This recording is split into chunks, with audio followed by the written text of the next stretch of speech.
Welcome to 37 news. చదువుతున్నది శ్యామ్ కుమార్. నిరంతరం వార్తల కోసం చూస్తూనే ఉండండి మీ 37 న్యూస్.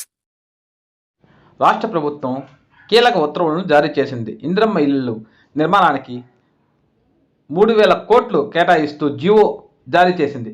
రాష్ట్ర వ్యాప్తంగా 95,235 ఇళ్లు మంజూరు చేయనుంది. గ్రామాల్లో 38,094, పట్టణాల్లో 57,141 ఇళ్లు పేదలకు ఇవ్వనుంది. కాంగ్రెస్ పార్టీ లోక్సభ ఎన్నికలపై దృష్టి సారించింది. రాష్ట్రంలో లోక్సభ అభ్యర్థుల ఎంపికపై గురువారం ఢిల్లీలో కాంగ్రెస్ కేంద్ర ఎన్నికల కమిటీ సమావేశం కానుంది. స్కానింగ్ కమిటీలో చర్చించిన అభ్యర్థుల జాబితాతో రాష్ట్ర పార్టీ ఇన్ఛార్జ్ దేపదాస్ మున్షి ఇప్పటికే ఢిల్లీలో మక్కం వేశారు. అసెంబ్లీ ఎన్నికల సమయంలో పార్లమెంట్ అభ్యర్థులుగా అవకాశం ఇస్తామన్న హామీ మేరకు ఆయా నియోజకవర్గాలకు వారికే ఇవ్వాలని అధిష్టానం సూచించినట్లు తెలుస్తుంది. ఈ భేటీకి సీఎం రేవంత్ రెడ్డి